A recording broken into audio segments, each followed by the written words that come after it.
Hello guys, പത്രമാറ്റിൻ്റെ ഇന്നത്തെ episode റിവ്യൂയിലേക്ക് സ്വാഗതം. ഈ റിവ്യൂ ഇഷ്ടപ്പെടുകയാണെങ്കിൽ ഒന്ന് ലൈക്ക് ചെയ്ത് സബ്സ്ക്രൈബ് ചെയ്ത് സപ്പോർട്ട് ചെയ്യണേ. ഡിസൈൻ വരച്ചുകൊണ്ടിരിക്കുന്ന നയനയുടെ അടുത്ത് ചെന്ന് അനാമിക വഴക്കുണ്ടാക്കുന്നുണ്ട്. അന്നേരം പറയുന്നുണ്ട്, നിൻ്റെ അനിയത്തി ട്രെയിനിങ്ങിന് പോകുന്നതിന് മുമ്പ് ഇറങ്ങിയിരിക്കുക അനിയെ കാണാനല്ലേ. എൻ്റെ അച്ഛൻ കണ്ടടി നിൻ്റെ അനിയത്തി ഇന്ന് അനിയായിട്ട് അവിടെ സംസാരിച്ചുകൊണ്ട് നടക്കുന്നത് എന്നൊക്കെ പറയുമ്പോഴത്തേന് അതിന് എന്താ പറ്റിയെന്ന് ചോദിച്ച് നയനയും ചൂടാവുന്നുണ്ട് അനാമികയോട്. വേറെ ആരെയും പറഞ്ഞിട്ട് കാര്യമില്ല, നിൻ്റെ അച്ഛനെയും അമ്മയും മാത്രം പറഞ്ഞാൽ മതി. അവർ രണ്ടുപേരോടെയാണ് ഈ നിന്നെ രണ്ടിനെ ഇവിടെ കയറ്റി വിട്ടത്. അതുപോലെ തന്നെ മൂന്നാമതൊരുത്തിയും കൂടെ ഇങ്ങോട്ട് കയറ്റി വിടാൻ വേണ്ടിയല്ലേടി അവർ ഈ പണിയെല്ലാം ചെയ്യുന്നത് എന്നൊക്കെ ചോദിച്ച് അച്ഛനെയും അമ്മയാണ് വഴക്ക് പറയുന്നത് അനാമിക. അത് കേൾക്കുമ്പോഴത്തേന് എനിക്ക് ദേഷ്യം വരുന്നുണ്ട്. എന്ന് പറയുന്നത്, നിൻ്റെ അമ്മ വഴി പിഴച്ച് നടക്കുന്നവളാണ്. ആർക്കറിയാം നിങ്ങളുടെ അച്ഛൻ ആ ഗോവിന്ദനാണോ എന്ന് തന്നെ. നിൻ്റെ അമ്മയോട് ചോദിച്ചു നോക്കണം, ഗോവിന്ദനാണോ ഞങ്ങളുടെ അച്ഛനെന്ന് എന്നൊക്കെ പറയുന്നത് കേൾക്കുമ്പോഴത്തേന് ശരിക്കും ദേഷ്യം വന്നിട്ട് നയനെ ചാടി എണീറ്റ് അനാമികയുടെ ചെവിക്കല്ലിട്ട് ഒറ്റയടി കൊടുക്കുന്നുണ്ട്. ആദ്യം അനാമിക അങ്ങ് ഞെട്ടിപ്പോവും, അടി കിട്ടിയല്ലോ, നീ എന്നെ അടിച്ചോടി എന്നൊക്കെ ചോദിക്കും. അത് എൻ്റെ അച്ഛനെ അമ്മയെ എന്തെങ്കിലും പറഞ്ഞാൽ എനിക്ക് സഹിക്കത്തില്ല. എന്നെ എന്ത് വേണേലും പറഞ്ഞോ, പക്ഷേ എൻ്റെ കൂടപ്പിറപ്പുകളെ അച്ഛനെയും അമ്മയെ വല്ലതും പറഞ്ഞാൽ ഞാൻ കേട്ടോണ്ടിരിക്കത്തില്ല. ഇത് നിനക്ക് ഒരു പാഠമായിരിക്കട്ടെ എന്ന് പറഞ്ഞാണ് കൈ പിടിച്ചൊക്കെ തിരിക്കുന്നുണ്ട് നയന അനാമികയുടെ. നിൻ്റെ അച്ഛനെയും അമ്മയും നന്ദു കയറി തല്ലിയിട്ടുണ്ടെങ്കിൽ അതിന് വ്യക്തമായ കാരണങ്ങളുണ്ട്. അതിന് നിങ്ങൾ കേസ് കൊടുക്കാത്തതിൻ്റെ കാരണവും ഞങ്ങൾക്കറിയാം. കാരണം ഇവിടുന്ന് എൻ്റെ അമ്മായിയമ്മ തന്ന ഒരു മാല മോഷണം പോയിട്ടുണ്ട്. അതും പിന്നെ അമ്മായിയമ്മ ഹോസ്പിറ്റലിലായതിൻ്റെ കേസും എല്ലാം കൂടെ ഈ കൂട്ടത്തിൽ തന്നെ പൊങ്ങി വരും. അപ്പം പിന്നെ നിങ്ങൾ കേസ് കൊടുക്കുകയല്ലെന്ന് ഞങ്ങൾക്ക് നന്നായിട്ട് അറിയാവിടി എന്നൊക്കെ പറഞ്ഞ് നയന ഭീഷണിപ്പെടുത്തുന്നുണ്ട് അനാമികയ്ക്ക് പിന്നെ എന്ത് പറയണമെന്ന് അറിയത്തില്ല. അനിയെ ഓർത്ത് മാത്രമാണ് ഞങ്ങളിവിടെ ഒന്നും പറയാതെയും സത്യങ്ങൾ വിളിച്ച് പറയാതെ ഇരിക്കുന്നത്. അത് നീ ആയിട്ട് ഞങ്ങളെ കൊണ്ട് പറയിപ്പിക്കാൻ ഇടവരുത്തരുത്, അടങ്ങിയിരുന്നാൽ നിനക്ക് കൊള്ളാമെന്ന് പറഞ്ഞ് നയന അങ്ങ് പോകുന്നുണ്ട്. നടന്ന കാര്യങ്ങളെല്ലാം നയന വന്ന് നവിയോട് പറഞ്ഞു കൊടുക്കുന്നുണ്ട്. അപ്പം നവിയ പറയും, നീ ആയതുകൊണ്ട് അത്രത്തിൽ നിർത്തിയത്, ഇനി ഞാനുണ്ടായിരുന്നെങ്കിൽ നീ കൊടുത്തതിൻ്റെ ബാക്കിയും കൂടെ ഞാൻ അവക്കട്ട് കൊടുത്തേനെ. അവിടെ ചെവിക്കല്ലടിച്ച് പറിക്കുകയല്ല ചെയ്യേണ്ടത്, നിലത്തൊരു ചവിട്ടുകയും കൂടെ ചെയ്യണമായിരുന്നു എന്നൊക്കെ പറയും. അത് എന്താ പറയാനാ ചേച്ചി, ഞാൻ മാക്സിമം അവളെ ഒന്നും ചെയ്യണ്ടെന്ന് വിചാരിച്ചിരുന്ന, പക്ഷേ അച്ഛനെയും അമ്മയും കയറി പറഞ്ഞപ്പോഴത്തേന് പിന്നെ നോക്കിയിരിക്കേണ്ട ആവശ്യമില്ലെന്ന് നമുക്ക് തോന്നി എന്ന് പറയും. അന്നേരം നവിയ പറയുന്നുണ്ട്, അവൾ എന്തൊക്കെ ചെയ്തെന്ന് പറഞ്ഞാലും കമാന്നൊരക്ഷരം ഇനി മിണ്ടാനൊന്നും പോകുന്നില്ല. കാരണം നമ്മുടെ കയ്യിലല്ലേ തുറുപ്പ് ചീട്ടിരിക്കുന്നത്. അവളും അവിടെ അമ്മയും കൂടാണ് അമ്മായിക്ക് വിഷം കൊടുത്തെന്നുള്ള കാര്യം നമുക്കറിയാമെന്നുള്ള കാര്യം അവൾക്ക് അറിയാമല്ലോ. അതുകൊണ്ട് അവൾ കൂടുതലൊന്നും നമ്മുടെ അടുത്ത് പൊങ്ങി വരത്തില്ല. നമ്മളിത് വിളിച്ച് പറഞ്ഞാൽ അവളുടെ അവിടെ നിലനിൽപ്പ് പോകുമെന്ന് അവൾക്ക് അറിയാവുന്നതുകൊണ്ടാണെന്നും നയനയോട് നവ്യ പറയുന്നുണ്ട്. അനിയും നന്ദും കൂടെ തമ്മി കാണാതിരിക്കാനായിട്ട് നമ്മൾ മാക്സിമം നോക്കുന്നുണ്ട്, അവരെ അകറ്റി നിർത്താനായിട്ടും. പക്ഷേ ഇവളിങ്ങനെ അഹങ്കാരം കാണിക്കുന്ന സ്ഥിതിക്ക് ഇനി നന്ദു നാളെ അങ്ങോട്ട് വന്നേ പറ്റത്തുള്ളൂ. അവിടെ വന്ന് ഒരു നേരത്തെ ഭക്ഷണമൊക്കെ കഴിച്ചേച്ച് പോയാൽ മതി. അവളുടെ അഹങ്കാരത്തിന് കൊടുക്കാൻ പറ്റിയ ഏറ്റവും വലിയ മരുന്ന് അത് തന്നെയാണെന്ന് പറയും. ഇനി അവൾ എന്തെങ്കിലും പ്രശ്നം ഉണ്ടാക്കിയാലും അത് കൈകാര്യം ഞാൻ ചെയ്തോളാമെന്ന് നവിയും പറയും. നീ ധൈര്യമായിട്ട് പൊക്കോ, നാളെ നന്ദു അങ്ങോട്ട് വന്നോളൂ എന്ന് പറയും. നയന പോകുന്ന ഉടനെ നവ്യ അനാമികയെ വിളിക്കുന്നുണ്ട്. അനാമിക നയന അടി കൊടുത്തതിൻ്റെ ഇതിൽ കവിളൊക്കെ തലോടിക്കൊണ്ടിരിക്കുന്ന സമയത്താണ് നവിയുടെ കോൾ വരുന്നത്. നീ എന്തിനാ എന്നെ വിളിച്ചെന്നൊക്കെ ചോദിച്ച് ചൂടാകുന്നുണ്ട് അനാമിക. അന്നേരം നവ്യ പറയും, നിന്നോട് ഇനി എനിക്ക് കൂടുതലൊന്നും പറയാനില്ല. എൻ്റെ അനിയത്തി വന്ന് നിൻ്റെ ചെവിക്കലിനിട്ട് ഒരെണ്ണം തന്നിട്ടുണ്ടല്ലോ, ആ പാട് നിൻ്റെ മുഖത്തില്ലേ. ഇനിയിപ്പോൾ ഒരു കാര്യം കേട്ടോണം, നാളെ നന്ദു അങ്ങോട്ട് വരുന്നുണ്ട്. അപ്പോൾ നീ അവിടെ ഒരു പ്രശ്നം ഉണ്ടാക്കാൻ പാടില്ല. അവളെ സൽക്കരിക്കേണ്ട ചുമതല നിനക്കാണ്, അല്ലെങ്കിൽ എല്ലാ കാര്യങ്ങളും ഞങ്ങൾ വിളിച്ചു പറയുമെന്ന് പറയും. അന്നേരം അത് വേണ്ടല്ലോ എന്നുള്ള രീതിയിലൊക്കെയാണ് നവ്യയോട് അനാമിക പറയുന്നത്. പക്ഷേ നവ്യ ഒട്ടും വിട്ടുകൊടുക്കുന്നില്ല, നന്നായിട്ട് തന്നെ പറയുന്നുണ്ട് അനാമികയോട് അവിടെ അടങ്ങി ഒതുങ്ങി ഇരുന്നോണം, നവ്യ തന്നെ നന്ദുവിനെ നാളെ വരുമ്പോൾ സൽക്കരിക്കണമെന്നൊക്കെ. നവ്യ ഈ പറഞ്ഞ കാര്യങ്ങളും നയന അടി തന്ന കാര്യമെല്ലാം കൂടെ അന്നേരം തന്നെ അച്ഛൻ്റെ അമ്മയുടെ അടുത്ത് ചെന്ന് അനാമിക പറഞ്ഞു കൊടുക്കുന്നുണ്ട്. അന്നേരം അവർ പറയുന്ന, മോളെ അവൾ എന്തായാലും നിന്നെ തല്ലിയത് നീ അങ്ങ് ക്ഷമിച്ചേര്, അല്ലെങ്കിൽ അവളുമാരെ ചൂട് പിടിപ്പിക്കാൻ പോയി കഴിഞ്ഞാൽ പിന്നെ അവർ സത്യങ്ങളെല്ലാം വിളിച്ചു പറയും. ആ കൂട്ടത്തിൽ പോലീസൊക്കെ വന്നാൽ ഞാനിവിടെ അകത്താകുമെന്നൊക്കെയാണ് രേവതി പറയുന്നത്. അപ്പം വേണു പറയും, മോളെ കൂടുതലൊന്നും പ്രശ്നത്തിനും പോകണ്ട, അവിടെ എങ്ങനെയെങ്കിലുമൊക്കെ നിന്ന് കിട്ടാവുന്നതൊക്കെ അടിച്ചുകൊണ്ട് വരിക എന്നുള്ളത് മാത്രമേ ഉള്ളൂ. ഇനി അവനെ കളഞ്ഞാലും വേണ്ടില്ല, നമുക്ക് സ്വത്തൊക്കെ കിട്ടണം എന്നൊക്കെ പറയും.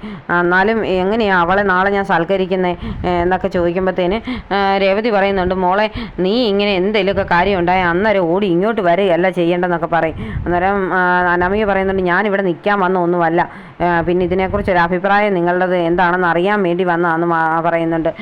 ഇനിയിപ്പം നീ അവൾ നാളെ വരുമ്പോഴത്തേന് അങ്ങ് സൽക്കരിക്കാൻ നിന്നേക്കണം. അന്നേരം എല്ലാവരും ഓർത്തോളും ചിലപ്പം നീ നന്നായിട്ട് മാറി എന്ന് വിചാരിച്ച് അനിക്കും മുത്തശ്ശനും മുത്തശ്ശിക്കും ദേവയാനിയൊക്കെ നിന്നോടൊരു സ്നേഹമൊക്കെ തോന്നിയാലോ, അതുകൊണ്ട് നീ അങ്ങനെയൊക്കെ അഭിനയിച്ചേ പറ്റത്തുള്ളെന്നൊക്കെയാണ് അവർ ഉപദേശിച്ച് വിടുന്നത്. മോൾക്കറിയാമല്ലോ നമ്മളുടെ അവസ്ഥയൊക്കെ, അതുകൊണ്ട് അവിടെ നിന്ന് എന്തെങ്കിലുമൊക്കെ കിട്ടാനുള്ള ഇതൊക്കെ മേടിച്ചുകൊണ്ടേ നമുക്ക് പോരാൻ പറ്റത്തുള്ളൂ. അവളുമാരെന്തെങ്കിലും വിളിച്ച് പറയുകയോ വല്ലതും ചെയ്തു പോയാൽ ഒന്നുമില്ലാതെ നമുക്ക് അവിടെ നിന്ന് ഇറങ്ങി വേണ്ടി വരികയും ചെയ്യും, പോലീസും കേസും ഒക്കെ ആകുകയും ചെയ്യും. അതുകൊണ്ട് അവിടെ എങ്ങനെയെങ്കിലുമൊക്കെ പിടിച്ചു നിൽക്കണം. അതിനുവേണ്ടി അഭിനയിക്കാവുന്നത്രയൊക്കെ അഭിനയിക്കാനൊക്കെ രേവതിയും പറഞ്ഞു വിടുന്നുണ്ട്. അന്നേരം മനസ്സില്ലാ മനസ്സോടെയാണെങ്കിലും സമ്മതിച്ചുകൊണ്ടാണ് അനാമിക വീട്ടിൽ നിന്ന് വരുന്നത്. അവരുടെ ഉപദേശം എല്ലാം കേട്ടിട്ട് വരുന്ന അനാമിക നേരെ നയനയുടെ അടുത്ത് വരുന്നുണ്ട്. എന്നിട്ട് ഏട്ടത്തിന്ന് വിളിക്കുന്നുണ്ട്. നയന അത്ഭുതത്തോടെ തിരിഞ്ഞു നോക്കും. എന്നിട്ട് ചോദിക്കും, നീ എന്താ വിളിച്ചത് എന്ന് ചോദിക്കും. പറയും, ഏട്ടത്തിന്നാന്ന്. ഏട്ടത്തിയോ, നീ ഇങ്ങനെയൊന്നും അല്ലല്ലോ എന്നെ വിളിച്ചുകൊണ്ടിരുന്നെന്ന് പറയും. അതല്ല, എന്തായാലും നവ്യേച്ചി എന്നെ വിളിച്ചായിരുന്നു, നാളെ നന്ദു ഇങ്ങോട്ട് വരുന്നുണ്ടെന്ന് പറഞ്ഞെന്ന് പറയും. ആണോ, ഞങ്ങളിങ്ങനെ അവളെ ഇങ്ങോട്ട് വരുത്തുകയോ ഒന്നും ചെയ്യാറില്ലായിരുന്നു. പക്ഷെ നിൻ്റെ സ്വഭാവത്തിനനുസരിച്ച് ഇനി അവൾ ഇവിടെ വന്നിട്ട് പോയാൽ മതി. എന്തായാലും അവൾ ട്രെയിനിങ്ങിന് പോവില്ലേ, ക്യാമ്പിലേക്ക് പോകുന്നതിന് മുമ്പ് ഇവിടെ വന്നേച്ച് പോകട്ടെ എന്ന് പറയും. പിന്നെ നീ വേണം നാളെ അവളെ സൽക്കരിക്കാനായിട്ട്, വരുമ്പോൾ ആഹാരം എടുത്ത് കൊടുക്കേണ്ടതും എല്ലാം നീ തന്നെ ആയിരിക്കണമെന്ന് പറയും. അന്നേരത്തേന് നയന പറയുന്ന കേൾക്കുമ്പോഴത്തേനും അനാമിക പറയുന്നുണ്ട്, ഞാൻ അങ്ങനെ ഒക്കെ പറഞ്ഞെന്ന് വെച്ച് അതിനുള്ള അടി എനിക്ക് തന്നതല്ലേ ഏട്ടത്തി, അത് കാരണം ഇനി ഇതുകൂടൊക്കെ വേണമെന്ന് ചോദിക്കും. അടി അത് തന്നത് വേദന അന്നേരം അങ്ങ് മാറും. അതുപോലല്ലല്ലോ നീ പറഞ്ഞ വാക്കുകൾ, അത് മനസ്സിലേൽപ്പിച്ച ആ ഒരു സങ്കടം മാറണമെങ്കിൽ ഇത് തന്നെ വേണം, നീ അവളെ സൽക്കരിച്ച് പറ്റത്തുള്ളെന്ന് പറയും.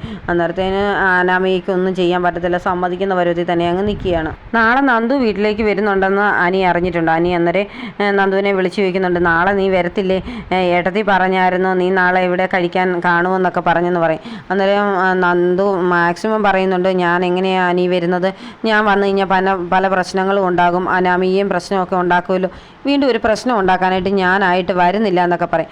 അന്നേരം അനി പറയും, അതൊന്നും പറഞ്ഞാൽ പറ്റില്ല, നീ വന്നേ പറ്റത്തുള്ളൂ, ഏട്ടത്തിയല്ലേ വിളിച്ചത്, അപ്പം നീ വരണമെന്നൊക്കെ പറയും. ആ സമയത്ത് നവ്യ അങ്ങോട്ട് വന്ന് നിൽക്കുന്നുണ്ട്. അപ്പോൾ അനിന്ന് വിളിച്ച് സംസാരിക്കുന്നതൊക്കെ കേൾക്കുന്നുമുണ്ട് നവ്യ. അന്നേരം ഞാൻ വന്നേ പറ്റത്തുള്ളൂ, പിന്നെ വൈകുന്നേരം നിന്നെ എനിക്കൊന്ന് കാണണമെന്നും പറയും. ആ സമയത്ത് നവ്യ അവിടെ നിൽക്കുന്നത് നന്ദു കാണുന്നുണ്ട്. എന്നാൽ പറയും, എന്നാൽ ശരി ഞാൻ അങ്ങോട്ട് വിളിച്ചോളാം എന്നൊക്കെ പറഞ്ഞ് വരാമെന്നുള്ള പരുവത്തിലൊക്കെ പറഞ്ഞിട്ട് ഫോൺ അങ്ങ് വെക്കും. അപ്പം നവ്യ വന്ന് ചോദിക്കുന്നുണ്ട്, ആരാ വിളിച്ചതെന്ന്. എൻ്റെ ഒരു ഫ്രണ്ടാന്ന് പറയും.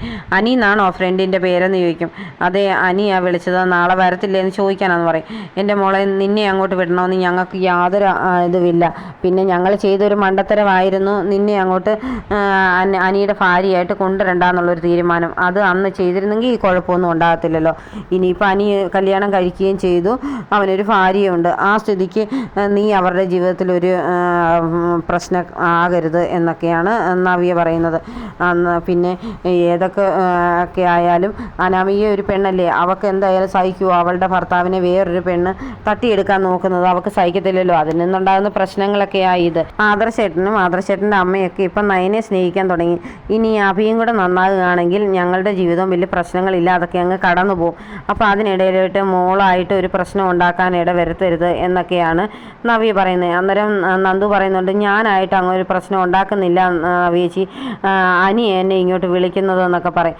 അവന് അതുപോലെ സങ്കടം ഉണ്ടായിട്ടാണ് വിളിക്കുന്നത്. അവനും അവൻ്റെ ഭാര്യയായിട്ട് യാതൊരു ബന്ധവുമില്ല, ഒരു മുറിയിലാണ് കഴിയുന്നെങ്കിൽ പോലും അവർ രണ്ടായിട്ടാണ് കിടക്കുന്നത് വരെ എന്ന് അവൻ പറഞ്ഞു.